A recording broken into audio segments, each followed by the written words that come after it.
శ్రీ అనంత పద్మనాభ స్వామి దేవస్థానం స్వయంభూ రంగనాథ స్వామి ఆలయం మన మూసాపేటలో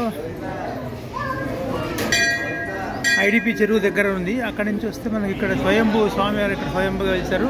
ఇక్కడ ప్రతి శనివారం రోజు అన్నదాన కార్యక్రమం ఉంటుంది. ఇక్కడ స్వామివారు ఇక్కడ స్వయంభూ ఇక్కడ లోపలికి వెళ్తే స్వయంభూగా పిలిచారు. ఇక్కడ అన్నదాన కార్యక్రమం నడుస్తుంది.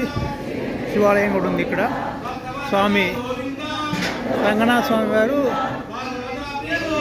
మనకు రంగనాథ స్వామి వారు ఇక్కడ స్వయంభూగా వెళ్తారనమాట. ఈ గుళ్ళో ఇక్కడ అన్నదాన కార్యక్రమం ఇక్కడ నడుస్తుంటుంది. ఇక్కడ నుంచి ఇలా ఉంటుంది అనమాట. అంతా ఇప్పుడు అన్నదానం స్టార్ట్ అయింది. ప్రతి శనివారం నాడు అన్నదానం స్టార్ట్ అవుతుంది. ఇక్కడ అన్నదానం మొదలుపెట్టారు. ఇక్కడ అన్నదాన కార్యక్రమం ఇక్కడ నుంచి పబ్లిక్ అలా వెళ్ళి చూపిస్తాం. ధ్వజస్తంభం అక్కడి నుంచి చూపిస్తాం. ఇది మూసాపేట దగ్గరలోనే మీకు మన ఐడిపి చెరువు ఉంటుంది. ఐడిపి చెరువు అదే రూట్లో వస్తే మీకు కనిపిస్తుంటుంది. ఇక్కడ స్వామివారు ఇది ధ్వజస్తంభం. ఇక్కడ నుంచి స్వామివారికి దర్శనానికి వెళ్ళిస్తుంది. ఇక్కడ ఆంజనేయ స్వామి గుడి ఉంది. కిందికి ఆంజనేయ స్వామి గుడి, ఇలా ఆంజనేయ స్వామి గుడి. అటు వెళ్తే శివాలయం. ఇక్కడ నుంచి ఇక్కడ భోజనాలు పెడతారు అనమాట. ప్రతి శనివారం ప్రతి శనివారం అన్నదాన కార్యక్రమం ఉంటుంది.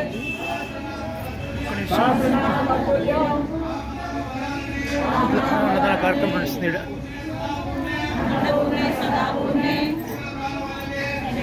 ఇక్కడ వంటలు చేయడానికి ఇక్కడ ప్లేస్ కూడా ఉంటుంది. ఇక్కడ వంటలు చేసేసి ఇక్కడే అన్నదాన కార్యక్రమం నిర్వహిస్తారు. భక్తులు ఇచ్చేటువంటి విరాళాలతో అన్నదాన కార్యక్రమం నిర్వహిస్తుంటారు. ఇక్కడ శివాలయం. ఇది శివాలయం. స్వామి ఈరోజు అన్నదానానికి ఎవరు లేరండి. ఫుల్ అన్నదానం. ఒక 5,000 రూపాయల కూరగాయల మట్టుకు ఒకరు డొనేట్ చేశారు. ఒకరు వాళ్ళది అవసరంగా కనకదుర్గమ్మ వారి జన్మదిన సందర్భంగా వారి పుత్రుడు ఇచ్చాడు.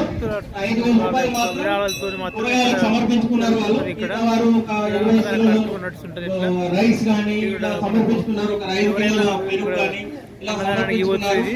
అందరికీ మనం అన్నప్రసాద కార్యక్రమానికి వస్తు రూపేణ సాయం చేసి ఇటువంటి మహత్కార్యాన్ని ముందుకు తీసుకెళ్లాల్సిందిగా పేరున అందరినీ వేడుకుంటున్నాము. అన్నదాత సుఖీ భవ, అన్నదాత సుఖీ భవ, సుఖీ భవ, సుఖీ భవ, అన్నదాత సుఖీ భవ. గోవిందా. అలాగే ప్రతిసారి విన్నవించుకున్నట్టు ఈసారి కూడా చెప్తున్నాము. స్వామివారి తరఫున విన్నపం అండి. అన్న ప్రసాదాన్ని వృధా చేయొద్దు దయచేసి. మీరు ఎంత తినగలరో అంత తీసుకోండి. తీసుకున్నదంతా తినండి. ముఖ్యంగా మహిళలకు, పిల్లలకు తీసుకునేటప్పుడు కొంచెం ఆలోచించి తీసుకోండి. పిల్లలకు స్పెషల్ ప్లేట్ తీసుకోకండి. పెద్దవాళ్ళ ప్లేట్లని పిల్లలకు తినిపియండి. పిల్లలకు పెద్దవాళ్ళ ప్లేట్